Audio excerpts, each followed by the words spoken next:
El Señor Jesucristo les bendiga poderosamente. Un saludo fraternal para cada uno de ustedes. De una manera especial quiero saludar al hermano Edilberto Navarro, director de este lindo programa, a todos los oyentes, pero en especial también a cada uno de los jóvenes, de los conquistadores pentecostales, cristianos y aún los que no son cristianos, pero que a través de este audio están escuchando esta poderosa palabra. Quiero leer un pasaje que se encuentra en la primera carta del apóstol Pedro, el capítulo 1, el verso 16. Dice la escritura: porque escrito está, sed santo, porque yo soy santo. Quiero traer en esta corta reflexión un pensamiento que lo he titulado El valor de la santidad. Si bien es cierto, valor es algo que tiene un significado muy alto, y que tiene ese significado nos hace a nosotros estar dignos delante de algo. El valor se lo puede dar uno sentimentalmente, pero también tiene un valor económico. En este caso, el valor de la santidad. Y cuando hablamos de santidad, estamos hablando, según la revelación bíblica, de una cualidad fundamental de Dios. La Biblia en numerosas ocasiones nos muestra y nos declara que Dios es santo. Y esa naturaleza de Él, esa cualidad de ser santo y de ser espíritu, a nosotros automáticamente nos lleva a pensar y a reconocer que si el Señor en su palabra nos manda a ser santo, es porque para Dios tiene un valor fundamental el creyente, y en este caso la juventud que vive y practica la santidad. Así que la santidad es una cualidad fundamental de Dios.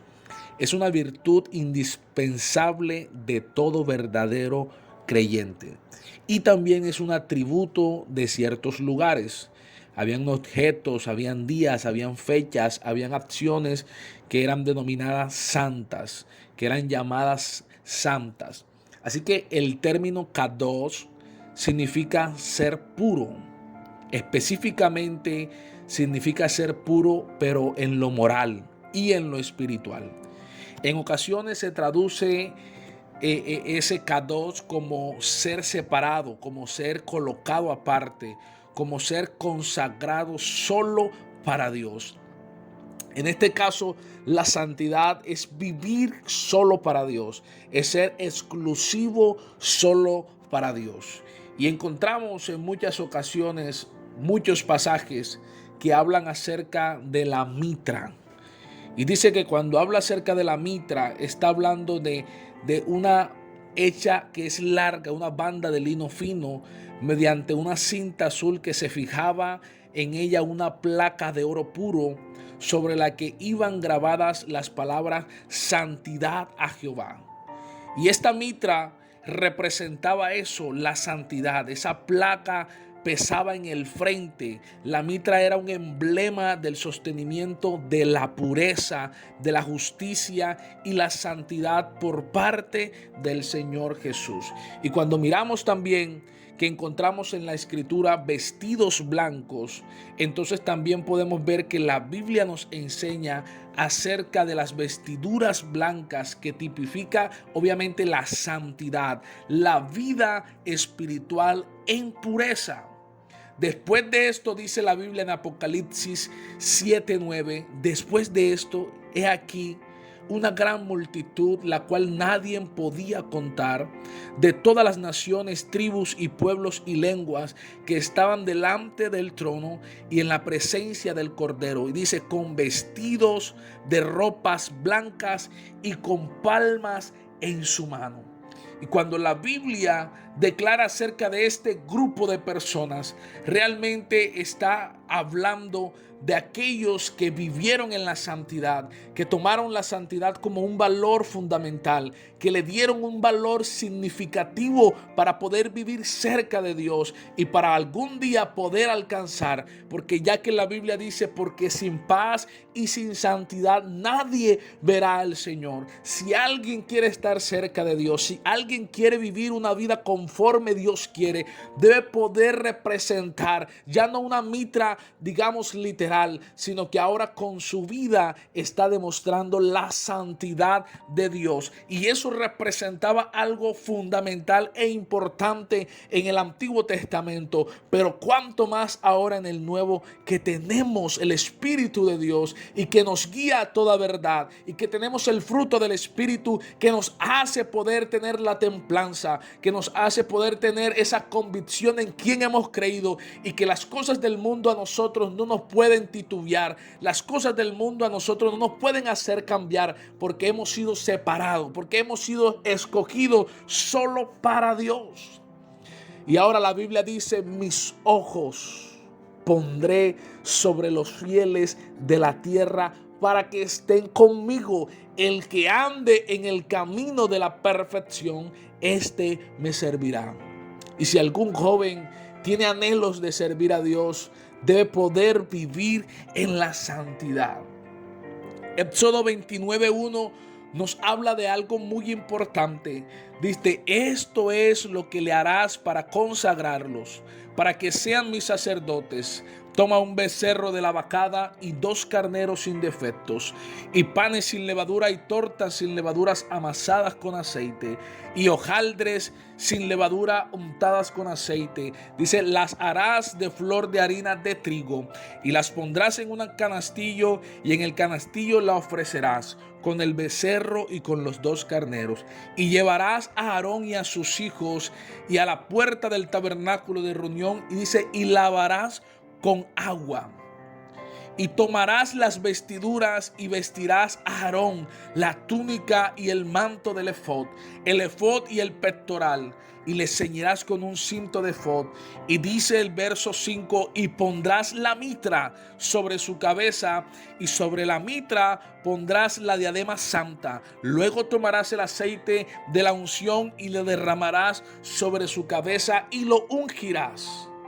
Esto era algo que representaba cómo en el Antiguo Testamento tomaban a las personas para poderlas consagrar, para que puedan vivir en la santidad, para que pudieran servir. Tenían que hacer este proceso. Y haciendo una pequeña analogía acerca de la escritura que encontramos acá, encuentro algo muy valioso. Y primero encontramos que hay sacrificios. Sin sacrificio no se puede vivir en santidad. Una de las cosas que a nosotros nos llenan de gozo y nos hace vivir en Dios es que Jesucristo fue a la cruz del Calvario y ofreció sacrificio por nuestros pecados. Lo segundo importante que encuentro, vemos como el tabernáculo de reunión para ser lavados. Cada quien que ha comprendido que Dios murió por él, realmente toma una decisión importante de lavar sus pecados en el agua por el bautismo. El tercer punto que encontramos que debían tomar una vestidura y ser vestidos. Esa vestidura representaba en ellos esa santidad, ese cambio de carácter, esa forma de vida, ese vestido viejo andrajoso que lo hacía estar lleno de pecado. Ahora le colocaban un vestido nuevo, y la Biblia dice: todos los que hemos sido bautizados en Jesús, de Cristo estamos revestidos. El 4 punto que encuentro en esta analogía es que se colocaba una mitra sobre su cabeza. No, me lleva a pensar lo que dice Romanos, que todo aquel que se ha apartado del pecado, que todo aquel que se ha alejado de las cosas del mundo, tiene como fruto la santificación. Es decir, que aquel que se aparta del mundo solo para Dios, entonces tiene como un fruto la santidad, porque la santificación es un fruto, pero la Biblia también nos dice que la santidad se perfecciona en el temor a Dios. Y el quinto punto que encuentro en esta pequeña analogía es tomando como el aceite de la santa unción debía ser derramado sobre la cabeza.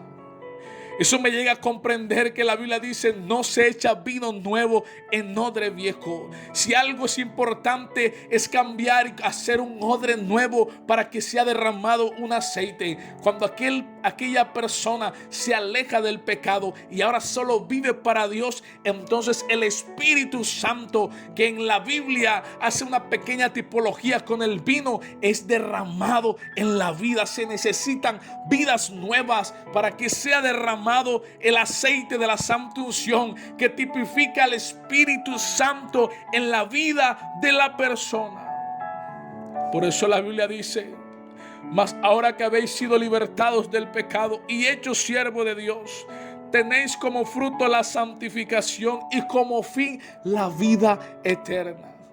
Si algo tiene valor vivir en santidad, es que podemos ver cara a cara al Señor. La Biblia dice: y todo aquel que tiene esta esperanza se purifica a sí mismo, así como Él es puro. Nuestro Dios es puro. Así que, amados, puesto que tenemos tales promesas, limpiémonos de toda contaminación de carne y de espíritu, perfeccionando la santidad en el temor a Dios. La Biblia nos enseña que debemos vivir en santidad, que debemos vivir conforme a Él quiere, que debemos estar como Él nos manda. Por eso no todo el que me dice Señor, Señor, entrará en el reino de los cielos, sino el que hace la voluntad de mi Padre que está en los cielos. Muchos me dirán en aquel día: Señor, Señor, no profetizamos en tu nombre, y en tu nombre echamos fuera demonios, y en tu nombre hicimos muchos milagros. Y entonces les declarará el Señor: nunca os conocí, apartaos de mí, hacedores de maldad. Si algo nos lleva a tener el valor de la santidad con nosotros, es que Dios nos conoce, es que Dios nos mira, es que Dios está atento de nosotros, porque nos hemos apartado del mal solo para Dios. Hay un